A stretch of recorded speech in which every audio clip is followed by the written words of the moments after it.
People say the most American things are baseball and apple pie. Well, newsflash, homie! Apple pie was invented in England and baseball is boring. So what is the most American thing? Freaking NASCAR, man! This is to get up to speed. You're gonna find out everything you don't want to know about Richard Petty. The most winningest man of them all, the king himself, Richard Petty!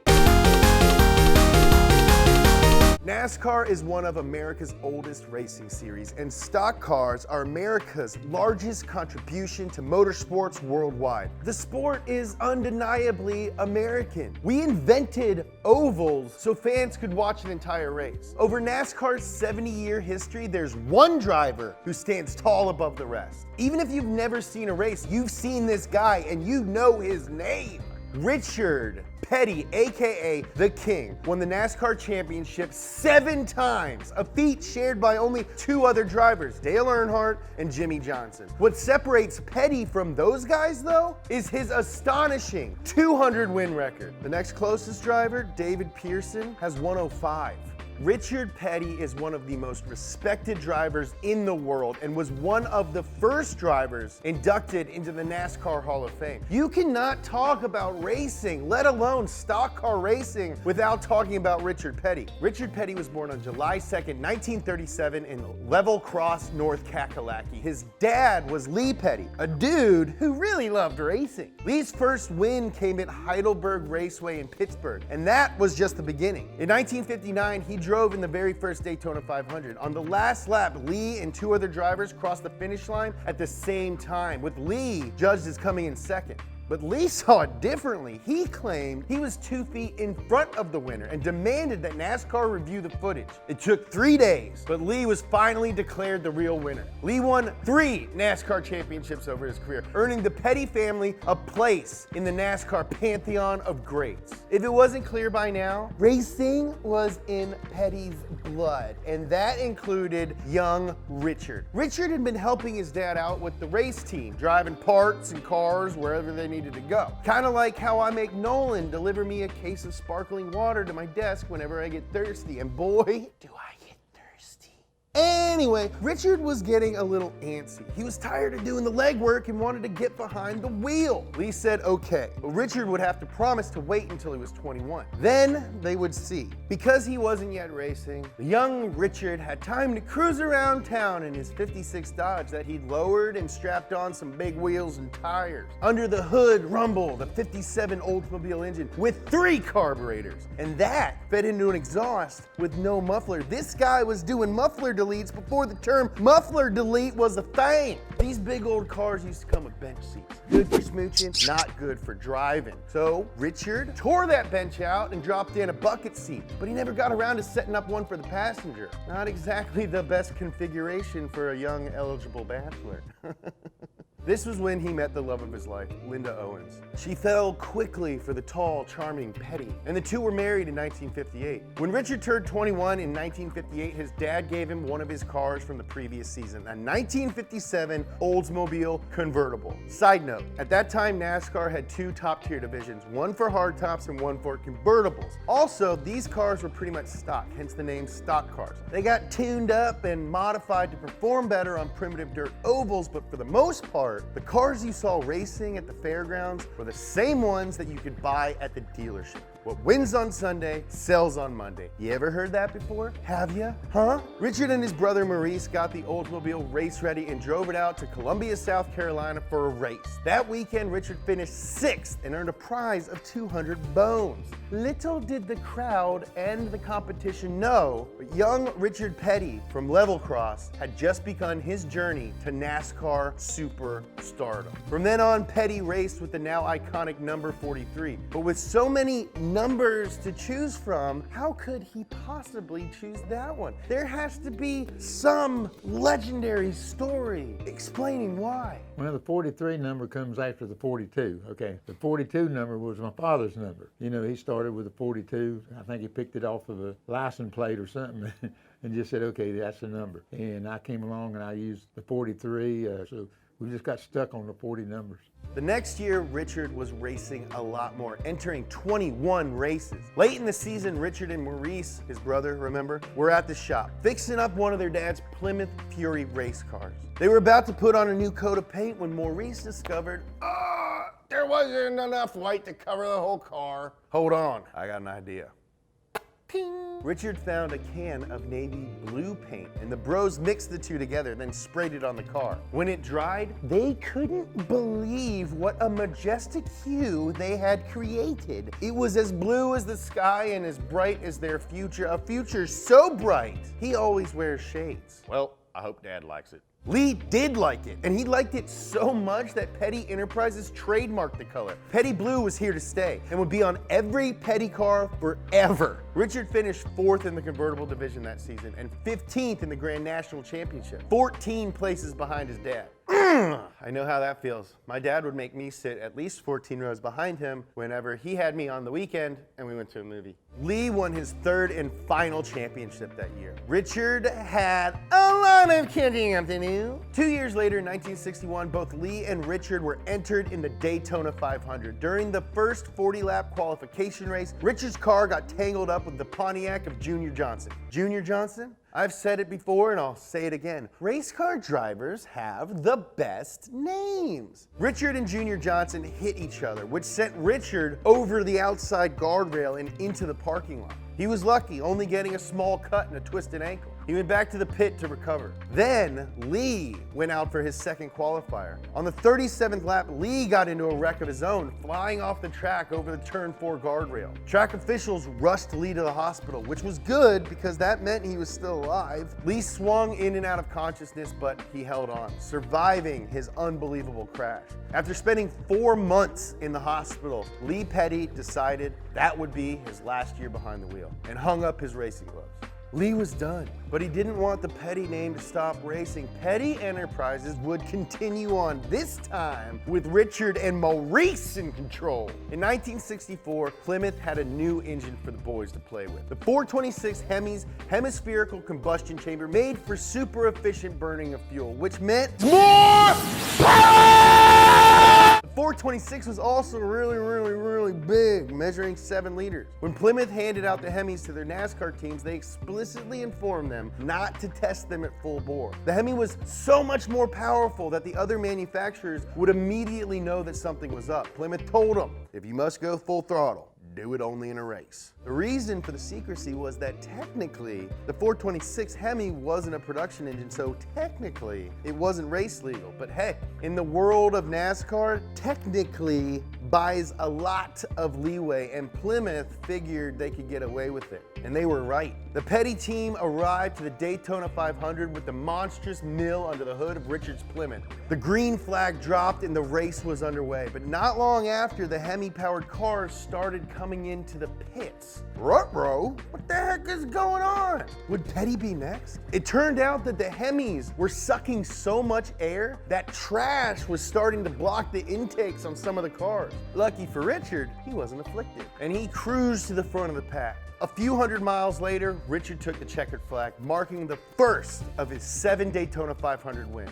Richard rocketed to the top of the standings and won his first championship that year. And the wins just kept on coming. And by 1967, Richard was on top of his game. Petty piloted his Plymouth Belvedere to 27 wins that season, including an insane winning streak of 10 in a row. With that many wins, Richard easily clinched the championship for the 2nd time. No one has even come close to touching that win streak, and likely never will. And at this point, Richard was still decades from retirement. 67 was the year he got his well-deserved nickname, the King. Unfortunately for Plymouth, Petty's luck wouldn't be so good the next season. Ford debuted their Torino, a totally aerodynamic design that cut through the air like a knife through butter. Richard's Plymouth Roadrunner was a little blocky by comparison. Richard really wanted a better car. He wanted Plymouth to help him make the Roadrunner better. But Chrysler, Plymouth's parent company, didn't give them any money to do that. Chrysler was busy helping Dodge upgrade their car, the Charger. After getting beaten by Fords all season, Petty announced that he was leaving Plymouth for a new team, Ford. Petty hopped into a Torino for the first race of the '69 season at Riverside Raceway, and guess what? He freaking won. I'm not surprised. This guy is pretty much the best, and he was in the best car. How could he lose? The dude spun out twice, and that didn't even matter. This guy's a god. There's no way he could ever lose. Well, he could lose. Because later that year, Dodge, his old bay, debuted their answer to the Torino menace, the Daytona. They're all like, hey, what's up, Richard? You look nice. Hope you're doing good. Oh, have you met my new car, the Daytona? Yeah, it's really, really aerodynamic. Oh, how's the Torino? Oh, yeah, I remember. Yeah, it's pretty aerodynamic. It doesn't look as aerodynamic as it used to now that I put it next to the Daytona. Okay, cool. I'm glad you're well. No, it's great seeing you. All right, later. If you want to know more about the Daytona, check out our video. Plymouth gave the Daytona a brother the next year with the Superbird, which was pretty much the same, but a little bit different. Petty saw that Superbird and thought, yum, yum, Petty like. So he went back to Plymouth in 1970 for a brand new Petty Blue Superbird, and the King won 5 freaking races with it, and 13 more with his Plymouth Roadrunner. They only ran the Superbird at the longer super speedways where the aerodynamics would be most beneficial. The next year, he stayed with Plymouth and won his 3rd championship. That is super. Fast forward a few years to, again, Daytona, 1976, baby. Richard was now driving a Dodge Charger painted in his Petty Blue and STP Red. Why blue and red, you ask? Well, here we go. When the engine lubricant company STP approached Petty to sponsor his team, they wanted the car to be their Dayglow Red. Petty refused. He wanted the car to be blue, like it had always been. Come on, which STP refused. Petty made for the door, but the STP rep stopped him and offered him a compromise. How about we make car half red and half blue? That might work. Turns out the two bold colors complement each other just fine, and from then on, Richard Petty had 2 iconic paint schemes to his name. Anyway, Daytona 76. Richard was leading on the last lap with rival David Pearson right behind him. Going down the backstretch, Pearson went low and passed Richard on the inside. Petty tried to return the favor through the turn 4 exit, and he was so close. His fender right up against Pearson's car. Richard made it past, but they touched. What happened next boggles the mind. Both cars spun, and they were close enough to the finish line that it looked like Richard could slide his car across the line, but he didn't make it. As his crew pushed his car to the finish, David Pearson drove by, snatching the victory away from Richard in one of the most memorable NASCAR finishes ever. But that wasn't even the craziest one. Again, Daytona 500, 1979. Okay, I just want to take a second and apologize that all these stories are from Daytona. That's just how history worked out. He's the freaking king of Daytona, so sue me.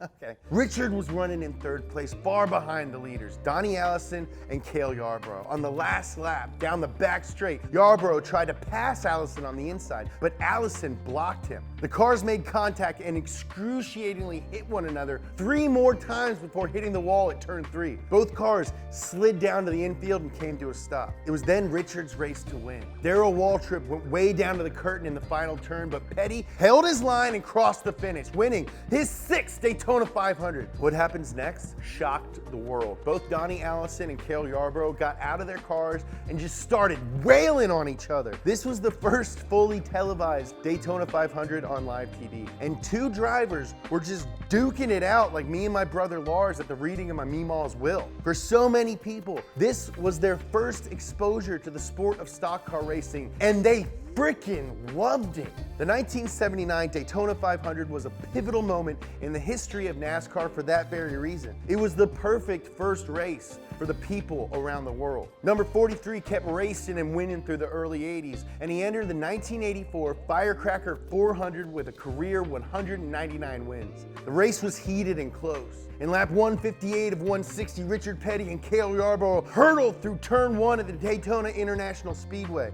A spun-out car rests in the infield below. Indifferent to the unfortunate driver beneath them, Petty and Yarborough fly by at 200 miles per. With only a few laps left, every inch gained means the difference between victory and defeat feet. As their cars devour Daytona's backstretch, victory is within reach for both drivers. Yarborough darts to the left and passes Petty on the entrance to turn 3. Because of that spun out car, the caution flag waves in the distance. Both men see the traffic ahead. Petty has just seconds to make a move. A win today would be his 200th victory, solidifying his place as a NASCAR legend. So the yellow caution flag I mentioned, nowadays that means you gotta slow down. But in the early 80s, NASCAR rules stated that even though there was a yellow caution flag, you didn't have to slow down until you crossed the finish line. Only then did you have to stay in whatever position you were in. Even though there were 3 laps left in the Firecracker 400, Yarborough and Petty were racing like it was the last lap because effectively it was the last lap of racing. So Cale passed Richard. They were coming up on traffic. With basically no time left, what was Petty to do? He threw it down on the inside. Richard Petty won the race by a bumper and achieved what no one else in NASCAR history is even close to achieving, 200 victories, making him the undisputed king of the oval. Petty raced for another 8 more years and didn't win once.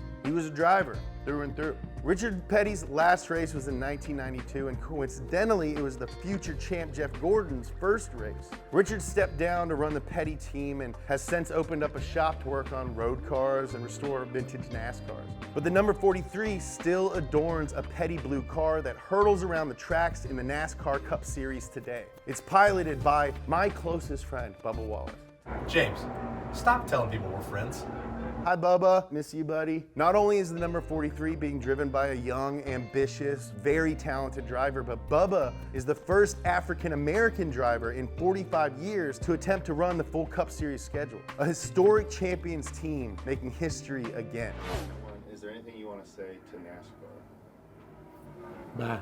The last race of 2018 is this Sunday at Homestead, Miami. You don't want to miss it. It all comes down to this. Me and Jesse are going to be there. Come find us. This week's episode of Up to Speed is sponsored by Skillshare. What is Skillshare? Come on, you already know. It's the online learning community where you can learn a ton of real-world skills all on your own computer machine. Skillshare has tons of classes on a ton of different subjects like social media marketing, search engine optimization, and digital filmmaking. You could learn how to do the stuff that we do here at Donut on your couch in your underwear. A premium Skillshare subscription is less than $10 a month, but the first 500 people to hit the link in the description will get their first 2 months for free. So go to skl.sh/uptospeed or hit the link and get a learning today. Thank you, NASCAR, for inviting us out and giving us all the info and access. Smash that subscribe button to make sure you don't miss anything. Hit the like button. Follow me on Instagram at James Pumphrey. Follow Donut on Instagram at Donut Media. We have our own subreddit now. Check it out, r/Donut Media. If you want to see me and the boys drive NASCAR, check out this episode. You want some merch? Shop.donut.media.